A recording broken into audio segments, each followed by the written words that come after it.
Kingston, Jamaica, August 14th, 1979, 7:15 p.m. Bob Marley was in his dressing room at National Stadium, tuning his guitar and preparing for what would become one of the most emotionally powerful concerts of his career. He could hear the crowd outside, 30,000 voices already singing, already celebrating, already united in anticipation of the music to come.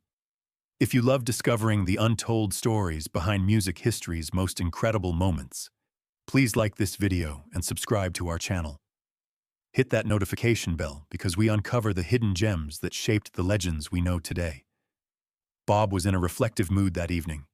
It had been a difficult year. Political tensions in Jamaica were high.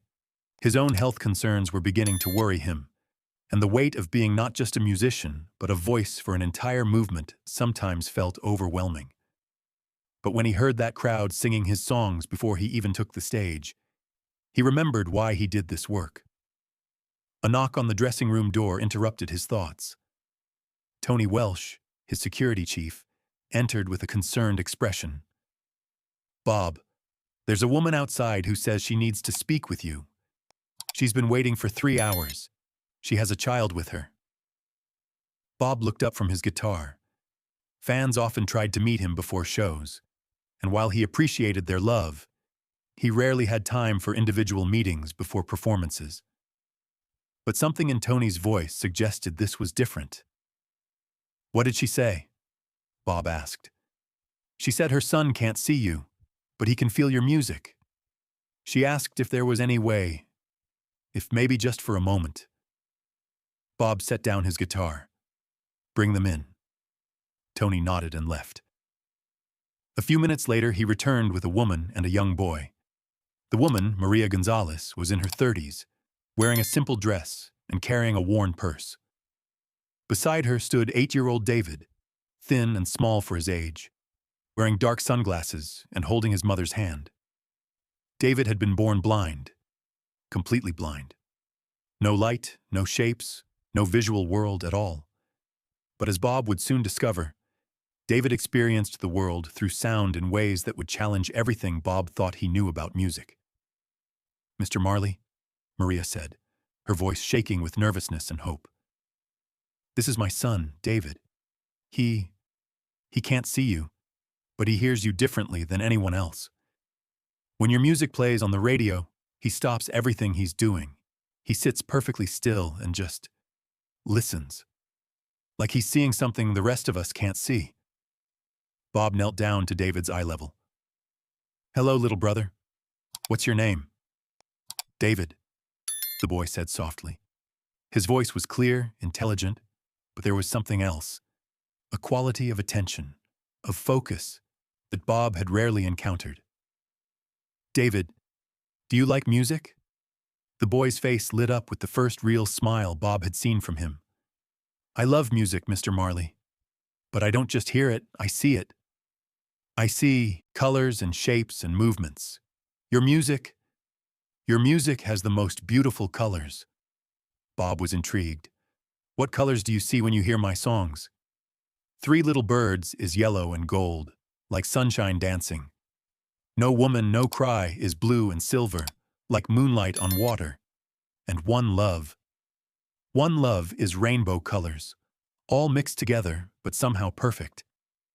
Maria's eyes filled with tears. "The doctors say it's impossible. They say blind people can't see colors. But David describes music this way all the time, and he's always consistent. The same song always produces the same colors for him." Bob looked at David with wonder. "Little brother, would you like to come on stage with me tonight?" David's face went from joy to fear in an instant. "On stage? In front of all those people?" "Not to perform," Bob said gently. "Just to experience the music from where it's made, to see the colors up close." Maria started to protest. "Mr. Marley, that's incredibly kind, but David gets overwhelmed in crowds. The noise, the chaos." "Mama," David interrupted, "I want to go. I want to see Mr. Marley's colors." 30 p.m., showtime. The concert began with Bob's usual energy and power.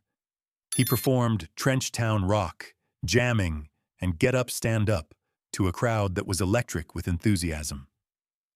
David sat at the side of the stage with his mother, wearing special headphones that Tony had found to protect his sensitive hearing while still allowing him to experience the music. But something magical was happening. As Bob performed, he kept glancing over at David. The boy wasn't just listening, he was moving. Not dancing exactly, but swaying and gesturing as if he was conducting an invisible orchestra, as if he was painting the colors he saw in the air around him. After "Get Up, Stand Up," Bob walked over to David. "What are you seeing, little brother?" David's face was radiant. "It's incredible, Mr. Marley. The music isn't just coming from the speakers, it's coming from everywhere. The crowd is adding their own colors to yours. It's like a giant painting that keeps changing." Bob made a decision that would create one of the most powerful moments in concert history. "David," Bob said, "I want you to help me with the next song." "How can I help? I can't see to walk out there." "You don't need to walk. You're going to sit right here, and you're going to be my eyes. You're going to tell me what colors you see, and I'm going to change my playing to match what you're seeing." Bob walked to his microphone and addressed the crowd. "I want to introduce you to someone special. This is David.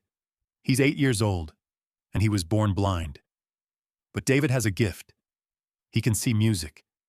He sees colors and shapes that the rest of us miss. Tonight, David is going to be my guide. He's going to show me colors I've never seen before." The stadium went quiet. 30,000 people focused their attention on a small boy sitting at the side of the stage. Bob started playing his guitar, a simple melody he was improvising. "David," he called out, "what do you see?" David listened for a moment, then spoke into the microphone Bob had given him. "I see green, Mr. Marley, deep green, like forest leaves, but it's a sad green, lonely green." Bob nodded and changed his playing, adding warmer notes, brighter chords. "Now what do you see?" "The green is getting lighter. It's becoming happy green, like new grass in spring." The crowd was mesmerized.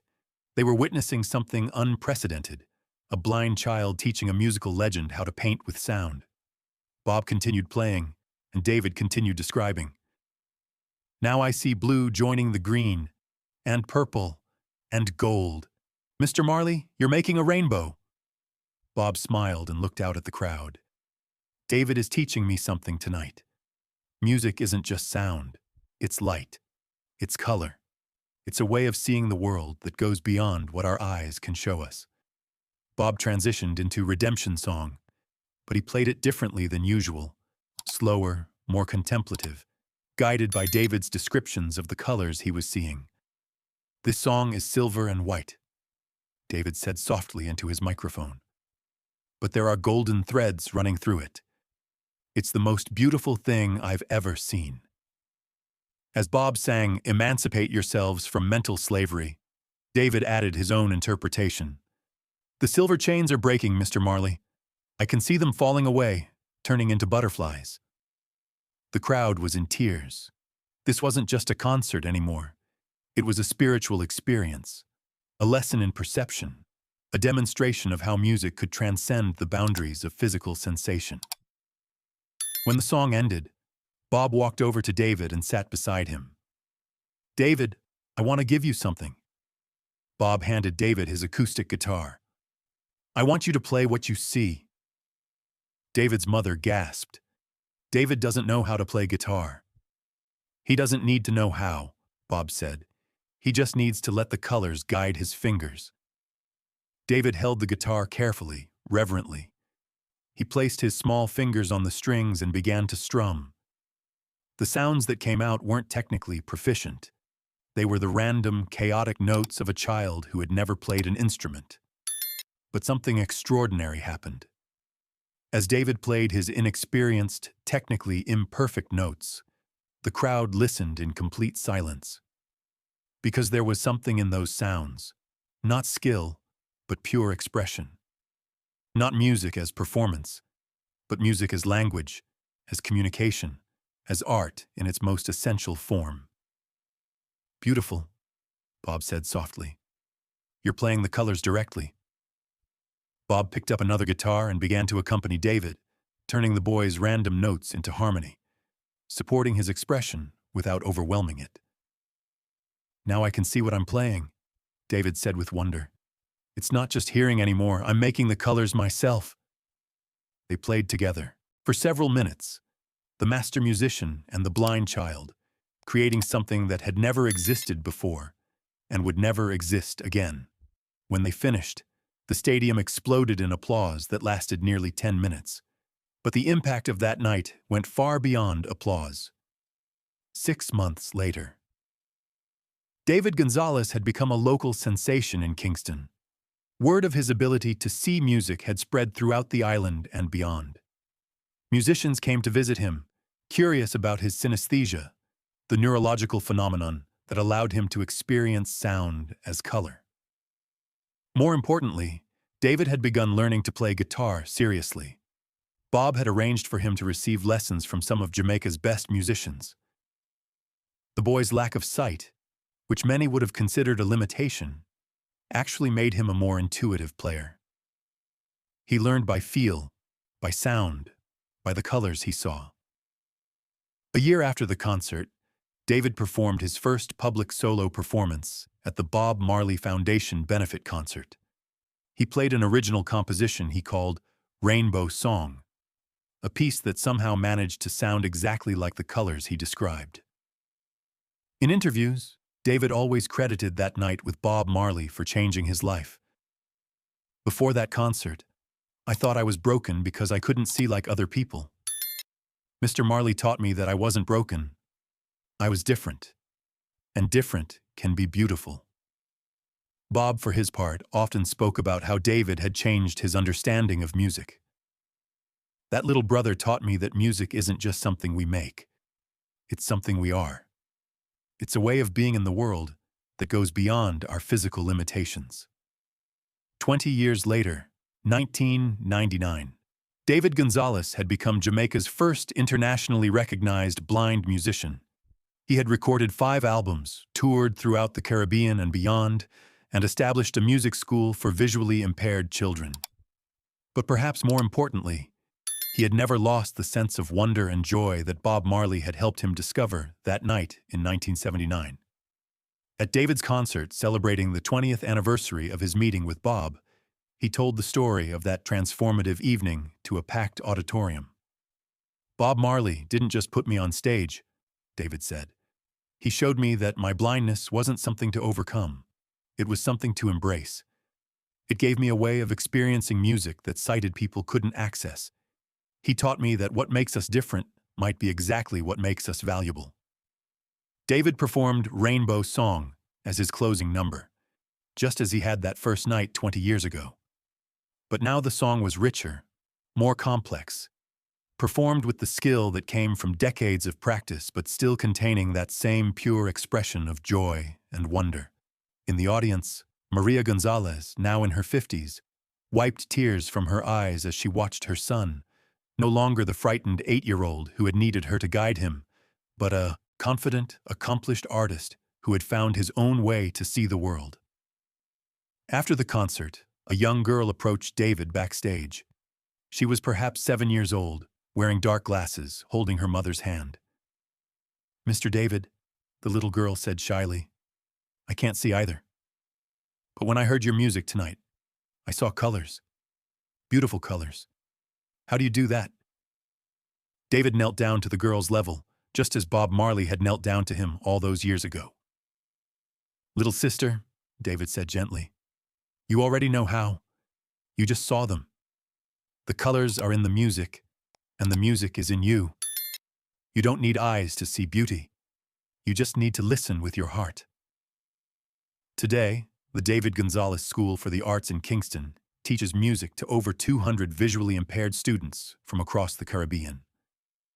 The school's motto, inspired by Bob Marley's words that night in 1979, is simple.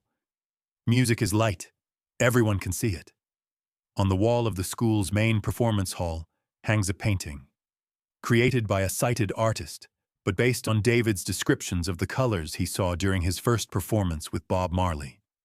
It's abstract, swirling with greens and golds and blues and purples, but somehow perfectly capturing the visual essence of redemption song, as experienced by a boy who had never seen anything with his eyes, but could see everything with his soul. If this incredible story of music, perception, and the power of seeing beyond our limitations moved you, make sure to subscribe and hit that like button. Share this video with someone who needs to be reminded that our differences might be our greatest gifts. Have you ever experienced music in a way that surprised you? Let us know in the comments. And don't forget to ring that notification bell for more untold stories about the moments when music showed us new ways to see the world.